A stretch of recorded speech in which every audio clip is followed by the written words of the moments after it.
శ్రీ గురుచరిత్ర అధ్యాయం 15 సిద్ధయోగి ఇలా చెప్పారు. నాయనా, కొద్దికాలంలోనే శ్రీగురుని మహిమ అన్ని దిక్కులా వ్యాపించి సుదూర ప్రాంతాల నుండిగూడా ఎందరెందరో తమ కోర్కెలు నెరవేర్చుకోవడానికి ఆయనను దర్శించేవారు. వారిలో మంచివాళ్లతో బాటు భక్తుల వేషాలలో ఎందరో దుష్టులుగూడా ఉండేవారు. పూర్వం పరశురాముడు దుష్టులైన రాజులను ఓడించి సంపాదించిన భూమండలమంతా దానమిచ్చేసి సహ్యాద్రి పర్వతానికి దక్షిణ దిక్కునున్న కొంకణ దేశంలో ఒకచోట తపస్సు చేసుకుంటున్నాడు. కాని కొందరు దురాశాపరులు ఆయన వద్దకు వెళ్ళి తమకుగూడా భూమి ఇప్పించమని కోరారు.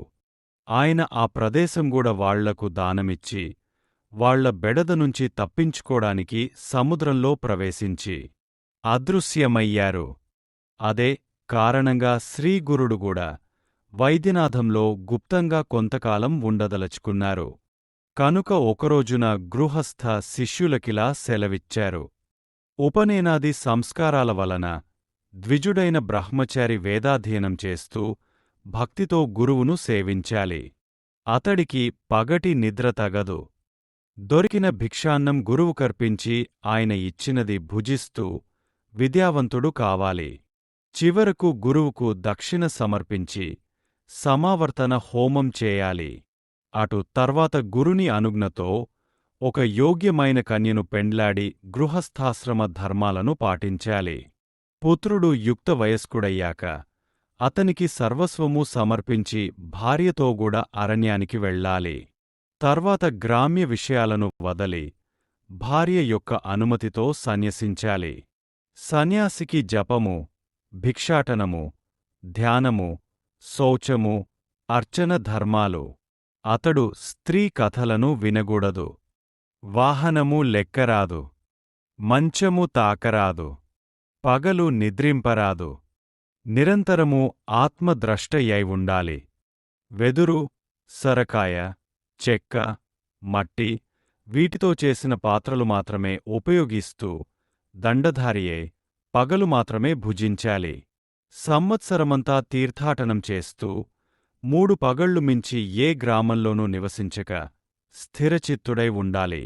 అలా తిరగటానికి శరీరంలో శక్తి లేకపోతే సదా దైవాన్ని ధ్యానిస్తూ ఒక మహాక్షేత్రంలో నివసించాలి.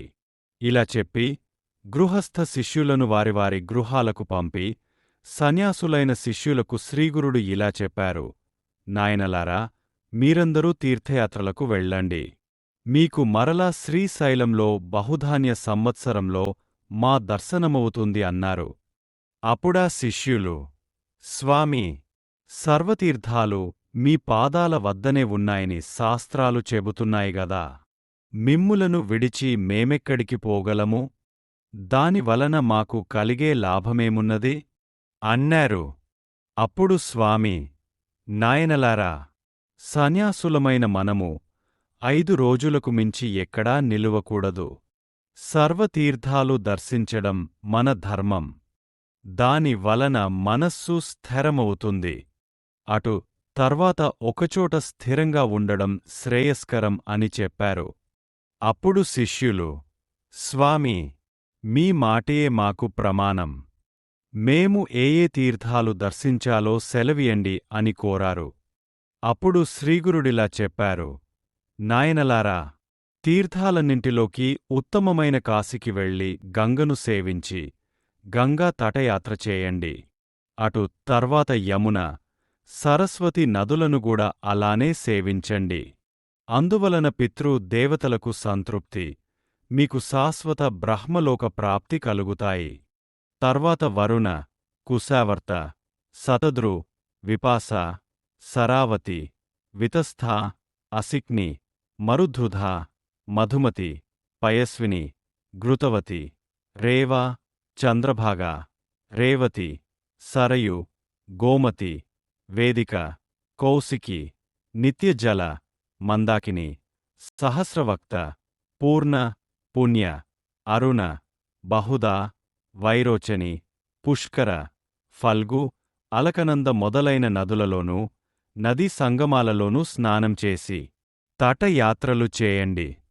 అలానే శ్రీశైలము, అనంతము, రామేశ్వరము, సేతుబంధము, శ్రీరంగము, పద్మనాభము, నైమిశారణ్యము, పురుషోత్తమము, మహాలయము, కేదారము, కోటిరుద్రము, మాతృకేశము, కుబ్జతీర్థము, కోకాముఖి, ప్రసాదతీర్థము, విజయతీర్థము, చంద్రతీర్థము, గోకర్ణము, శంఖకర్ణము అనే తీర్థాలలో స్నానం చేయండి.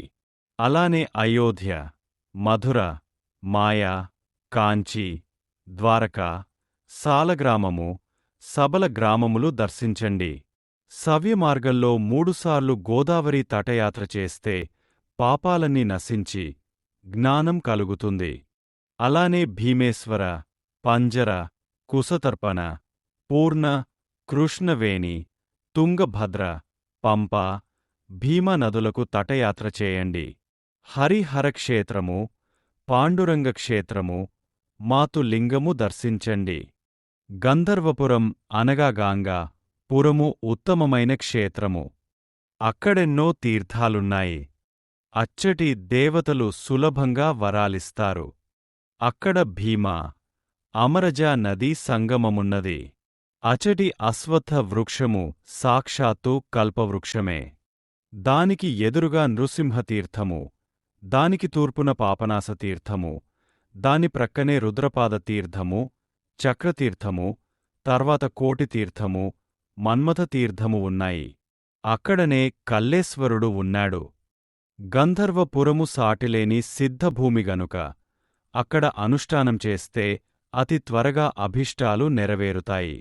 తుంగ, భద్రనదుల సంగమము, మలాపహా సంగమము, నివృత్తి సంగమము దర్శించండి. బృహస్పతి సింహరాశిలో ప్రవేశించినప్పుడు గోదావరికి, కన్యారాశిలోకి వచ్చినప్పుడు కృష్ణానదికి, తులారాశిలోకి వచ్చినప్పుడు తుంగభద్రకు, కర్కాటకంలో ప్రవేశించినప్పుడు మలపహా నదికి పుష్కరాలు వస్తాయి. అంటే గంగానది ఆయా పవిత్ర సంవత్సరాలలో ఆయా నదులలో వచ్చి ఉంటుంది గనుక వాటిని సేవించడమెంతో మంచిది. అలానే ఆయా నదులు సముద్రంలో కలిసే చోట స్నానం చేయడం వలన ఎంతో పుణ్యమొస్తుంది. కుంభకోణము, కన్యాకుమారి, మత్స్యతీర్థము, పక్షితీర్థము, ధనుష్కోటి, కొల్హాపురము, కరవీరము, మహాబలేశ్వరము దర్శించండి. భిల్లవటి, వరుణా సంగమము, కృష్ణా తీరంలోనున్న ఋష్యాశ్రమము దర్శించండి. అమరపురం వద్దనున్న కృష్ణవేణి, పంచనది సంగమములో 3 రోజులు స్నానము, ఉపవాసము చేస్తే అన్ని కోరికలు తీరడమేగాక పరమార్థముగూడా లభిస్తుంది. యుగాలయము, శూర్పాలయము, కపిలాశ్రమము, కేదారము, పిఠాపురము దర్శించండి. అక్కడ శ్రీ దత్తాత్రేయ స్వామి ఉన్నారు. తర్వాత మణిగిరి, వృషభాద్రి, కళ్యాణనగరము, అహోబిలము దర్శించండి.